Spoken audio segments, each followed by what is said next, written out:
मुझे कोई अंदाज़ा था ही नहीं इस चीज़ का। अभी मेरी मदर मिली तो उन्होंने कहा कि बहुत लोग तुम्हारे फ़ैन हो चुके हैं। ट्रॉफ़ी पे मेरी कभी नज़र थी नहीं। मेरे मकसद सिर्फ़ यही थे कि मैं लोगों के दिल जीतूँ और लोगों के दिलों में अपना घर करूँ। तो वो मकसद मेरा पूरा हो चुका है, ट्रॉफ़ी मिले ना मिले। जैसे मैंने कहा कि ट्रॉफ़ी उनको मिली, मैंने दिल जीते, दैट्स इट।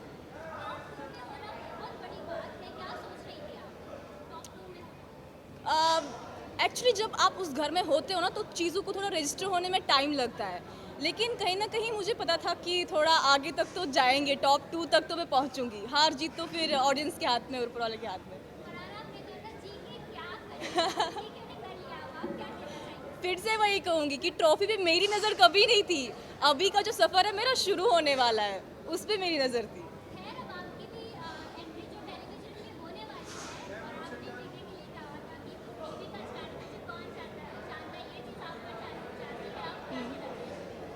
टीवी में अगर मुझे मौका मिलेगा तो out of respect why not. ऐसा कुछ नहीं कि मैं किसी चीज़ को मना करूंगी, बट ठीक है, वो सिचुएशनल चीज़ें होती है जो भी मैंने उनको बोला। कैन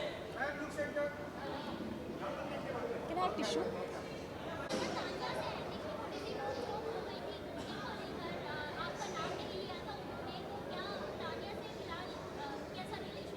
अभी ठीक है ऐसा।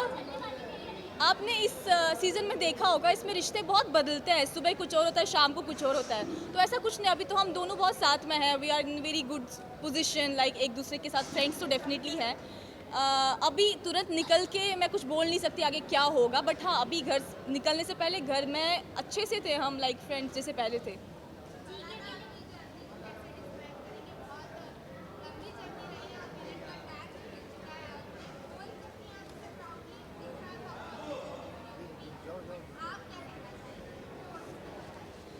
सो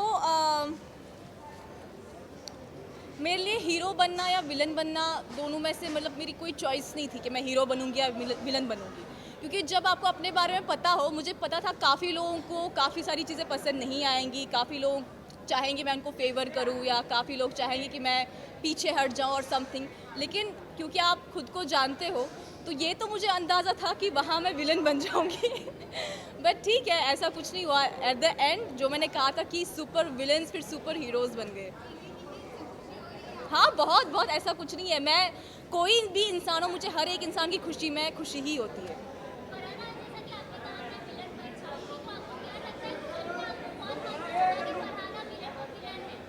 घर में जैसे कि घर के सिचुएशंस चेंज होते रहते थे इवेंट्स के साथ साथ, या जो भी हादसात होंगे घर में। तो एक टाइम पे तो मैं सबके लिए विलन थी।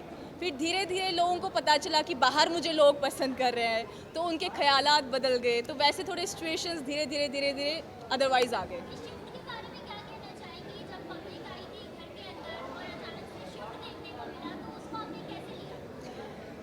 मैं नहीं चाहती थी मैं ओवर कॉन्फिडेंट हो जाऊं, क्योंकि वो मेरे लिए भी एक सरप्राइज था। लोग मेरा नाम ले रहे थे एंड आई वाज, मैं सबसे ज़्यादा सरप्राइज थी as compared to other people.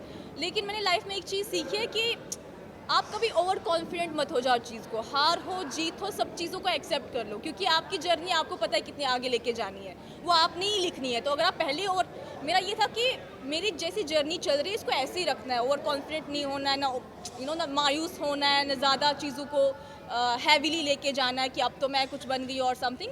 हाँ, खुशी बहुत ज़्यादा थी, क्योंकि एक जैसे आपने कहा शिफ्ट देखने को मिला।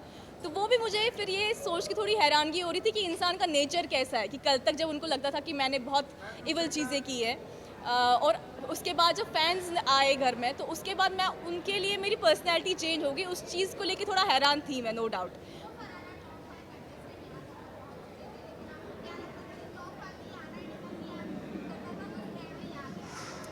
नहीं, मेरा ऐसा होता कि मैं पहले ही बड़े बड़े सपने नहीं देखती। मेरा ऐसा होता कि पहले ये पड़ाव पूरा करें, इसके बाद आगे बढ़े। पहले ये वीक निकाले, उसके बाद दूसरा वीक निकाले। जैसे मैंने कहा कि मेरा ये था कि मैं घर में अच्छा करूं, चाहे वो आप लोगों का अच्छा हो या मेरा अच्छा हो। लेकिन I be myself, I do what I want. जो मेरी पर्सनैलिटी है वही दिखे। मैं अपनी जर्नी जो मेरी लाइफ की रही है वो आगे रखूं। मेरा ऐसा कोई ना कि टॉप 5 में पहुंचूंगी या टॉप, मेरे लिए जो भी हो रहा था विद मतलब सीमलेसली हो रहा था चीज़ें। तो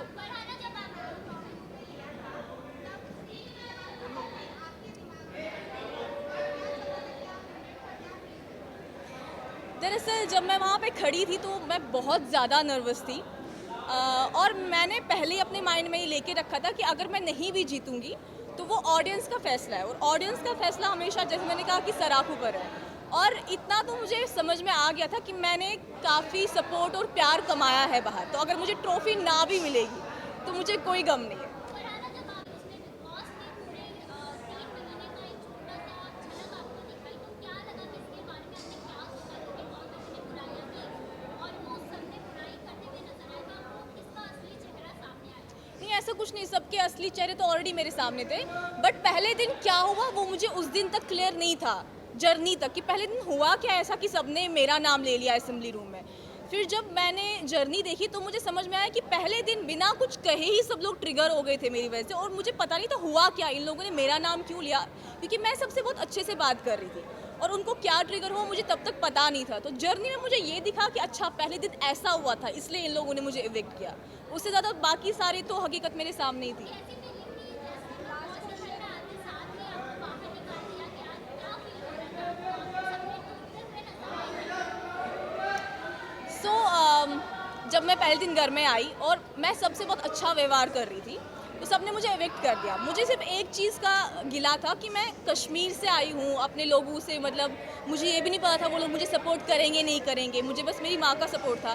तो मुझे ये था कि लोग क्या सोचेंगे मेरे बारे में, हंसेंगे कि पहले दिन बिग बॉस में आई और पहले दिन ही इविक्ट हो गई।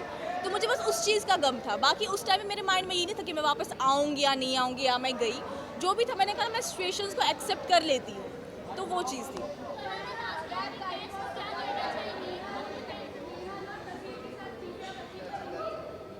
हाँ, ऐसा कुछ नहीं है, बिग बॉस में जब आप अंदर होते हैं ना, तो आपको बहुत चीज़ों में बहुत शिफ्ट मिलता है। सुबह कुछ और होता है, शाम को कुछ और होता है, तो आपकी फीलिंग्स बहुत चेंज हो जाती है। और जब बसीर और नेहल इविक्ट हुए तो उससे 5 मिनट पहले वीकेंड पे बसीर ने मुझे कहा था कि हम तीनों अपने टर्म्स ठीक करेंगे, तुम नेहल की बहुत अच्छी फ्रेंड थी, तो हम सब ठीक करेंगे। तो मेरे माइंड में वो चल रहा था कि वीकेंड खत्म होगा, फिर हम लोग बैठेंगे, चीज़ें ठीक करेंगे एंड फिर चिल करेंगे। कट्टू जब वो दोनों इविक्ट हो गए तो वो मेरे लिए बहुत शॉकिंग था एक हिसाब से। बट अभी तो ऑफ कोर्स वो बाहर थे, उनने मुझे बहुत सपोर्ट किया, वो भी मुझे बहुत प्यार करते हैं, ऐसा कुछ नहीं है। Done, let's go, let's go.